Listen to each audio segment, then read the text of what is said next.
Everybody, welcome to the Serious Sledgehammer series. We're going to talk about bracing. We're going to talk about balance. We're going to talk about why your swing doesn't look like Paul McBeth's. Now, very few of us are going to get to the level of a six-time world champion in our movement, but we can learn a lot from posture and basically try to simplify some of our form work. And so it's no secret I'm a details-oriented guy. I'm really interested in the mechanics, but in my own form, I've really been focusing on things that help me simplify some of the big problems in movement. So I want to focus us in on Paul here and make some comparisons across sports, and then talk about how you can use tools like sledgehammers to help train the body, which turns out to be a good workout and also a lot of fun. And so here what we want is an efficient, effortless swing. We want a good ratio of power for how we're moving. I'm not planning on being a 600-foot crusher like this young man with awesome levers and athleticism, but I want to keep milking what I can out of my body. And I think there's a lot to learn in the following. So if we compare Paul to somebody like Bryce Harper, a left-handed batter, you're going to notice that there are actually a few similarities here. Notice that Bryce here is braced up into this plant leg. Notice that his rear foot is de-weighted, toe pointed at the ground. He's not squishing the bug. And part of the way that his posture is oriented here is due to the way that he shifts off the rear side in a braced tilt. So a braced tilt going back to load up the backswing, and a braced tilt when he lands forward to swing the bat. Now, Bryce here is pretty obviously mashing it. He's trying to go for a home run shot. And you'll notice that he's swinging on a diagonal arc here relative to the ground. So it's not totally flat. It's not pointed up and down.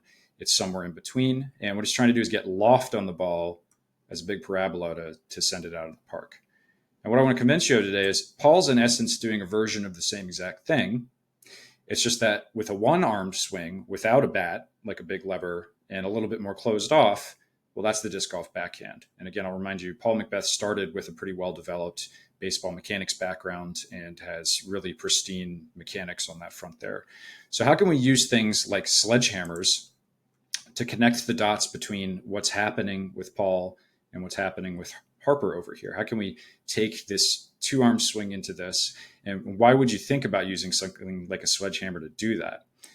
Well, just to convince you that this isn't a total anomaly, if you look over here at a golfer, one of my favorite instructors, Sean Clement, you're going to notice that a golf swing works the same way. You've got this brace tilt from the head down to the foot.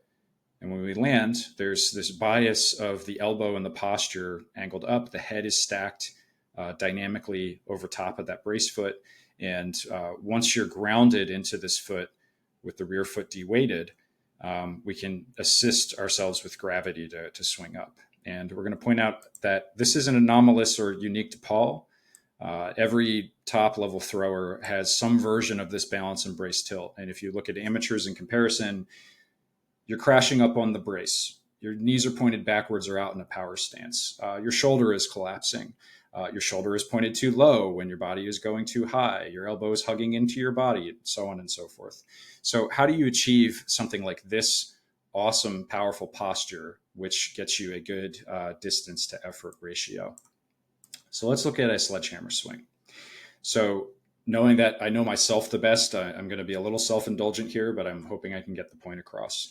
I'm a big, not athletic guy.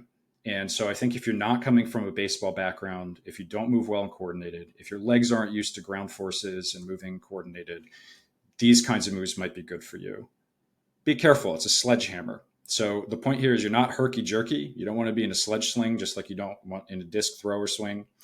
What you want is a way of effortlessly moving your body so that that hammer leverages and goes as far as possible with as low effort as possible. And so here are some of mine just about a week ago, where I'm going to take this big sledgehammer, I'm going to rock it back and forth. Notice that the plane that this is swinging on is quite a bit like the baseball batter here, right? So I'm a little bit more squared up and closed like I would be in my backhand stance, but I'm essentially looking for the same swing plane that these two have in common. I want to swing that hammer on this more diagonal axis or plane and have my body counterbalancing against it. And so if you watch the way that my body naturally rocks back and forth, I'm kind of marching the hammer both ways. And I'm going to start moving my legs into a cross or X step. Going to load up the backswing and release the hammer. Release the hammer. Nice and easy. So when I'm walking this big thing, notice that at no point in the swing am I really putting a lot of muscle at any point in my body. I'm letting gravity help bring this thing forward and back. And I'm just walking naturally when it makes sense for my legs to move relative to the hammer. So when we're doing swings like this, I want to notice that bracing is a consequence of stepping into the front leg and bracing against that big hammer swing. There's no jamming here. If I did, I would ruin my knee. As you guys know by now, I'm pretty sensitive to that with some knee injuries. If I landed not in this axis and swung this hammer, I'd be going herky-jerky, kind of wild over here or wild over here. I'd probably be torquing my shoulder. And you'll notice here how dramatically my shoulder is sloped up. I'm not trying to swing the shoulder up. I'm trying to swing the hammer out into a release point right around here, which would be something like a pretty steep hyzer angle. So obviously the hammer is a lot heavier than a disc. And it's a little unnatural to bring it up onto a totally flat plane. And so some compromise between a golf-like axis and a flat axis is probably a good sweet spot to be trying these swings out in. And so if you can do that, you start noticing a few things. My foot here, I'm not trying to spin out on it. I'm not trying to shove off of it effortfully.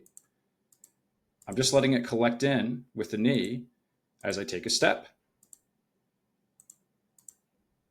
There's no magic here, everybody. The ideal X step move for you is very much like walking or running or a hop and any other athletic movement. And I think that once you do things like swing heavy levers and hammers, you really understand that what the lower body should be doing with the upper body is pretty much as natural as walking, but it's a pretty unusual move moving in that direction. And so if you use something as big as a hammer, it helps you train the rhythm and the tempo. This helps solve your timing problem, right? Notice there's no real hitch in my movement here. It's a smooth swing all the way through. Walk, walk, swing, nice and easy. So that's the mentality we want when we're developing the backhand. If you want to swing the hammer with more momentum, if you want to walk a little bit quicker and faster, that can all build on drilling this into your body using long, heavy levers like the sledgehammer. Now, the last thing to notice here is what's going on in the follow through. So much like a baseball batter, if we're going to swing in this direction, well, the follow through is going to naturally want to kind of come back on that same plane over the shoulder. You never want to kind of have a jerk or a disconnection between your arm and the rest of your posture. When you're swinging something pretty heavy and long, like a bat or a sledgehammer, a big lever, well, the contact or release point is way out here. So the ideal leverage is going to actually have your body recoiling back at basically a right angle in those dimensions this way. And so one of the things that I had to get comfortable learning with the sledgehammer swing was when you watch my recoil out of that hit on that tilted axis, my body is coming this way, right? So this is a key to low effort power. And what I mean by that is my body through that entire move is learning how to balance and counterbalance against that very heavy weapon. You should be careful with these, obviously, right? So I'm swinging this big weapon out there. And when I'm doing that, I never want any part of my posture or body to feel like it's effort. And the best way to do that is let it counterbalance effectively like a baseball swing, which again is the same principle that our friend Paul Macbeth is using here. So in the long run, what you can do with tricks like this, I'll go here quickly to a more recent one, is sometimes just working the standstill is the best thing you can do for yourself. This is really good at training the tempo and the rhythm and your balance. Nice, easy swings like that. And so what I'm looking for when I work on these is basically how can I find a diagonal axis, a brace tilt, that gives me the lowest effort swing that makes that hammer go the farthest, okay? And again, we're just marching it casually back and forth. We're kind of pumping the ground with our legs. And you're abandoning yourself to gravity and falling back. It's okay. Counterbalance it like a baseball batter. If you watch a baseball batter when they swing, they'll end up recoiling back in this direction, right? This is a key principle to the balance, and I think among especially amateurs, this is one of the hardest things to learn. It takes time. It takes time. So when we look at live swings, why do I spend time on this? How is this helping me solve some big picture issues? I'm an early looker. My eyes want to go to the target. I have always had this problem. It doesn't matter if I am boxing or dancing or walking or running. My head bounces well there. When I throw the disc, my big dumb head can't get over itself, wants to rush to the target. I get bunched up. The brace doesn't look great, so on. So the sledgehammer swings and playing around with them helps me get a bit of that feel and that whole body control over the following. So right there is effectively in the context of my one-handed backhand, exactly what I'm trying to do with the sledgehammer, right? My legs are coming in more naturally. I'm getting off that rear foot. Not great still. I always have trouble with this. I think most instructors, frankly, have trouble with this that aren't very high level throwers. But I'm getting my weight collected forward into a sturdy brace, just like the hammer. I've got my head helping balance me a bit better into this.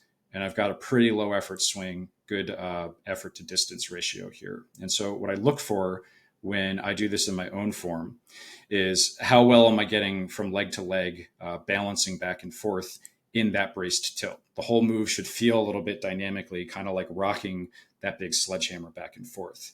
And, giving yourself some liberty, kind of mess around and try different lines, trying to get the feel for that sledgehammer toss can be a really instructive tool. And again, it's simplifying. If you can swing and leverage out a big hammer, it can help you leverage out a lighter disc. Turn your arm into that sledgehammer. All right, so we'll say more about hammers later. I hope some of those concepts help you with balance and bracing. If you get a hammer, be careful. Take it slow. Go easy. Work with two-handed swings at first if the one-handed swings are awkward. So again, we want to kind of build this muscle memory over time.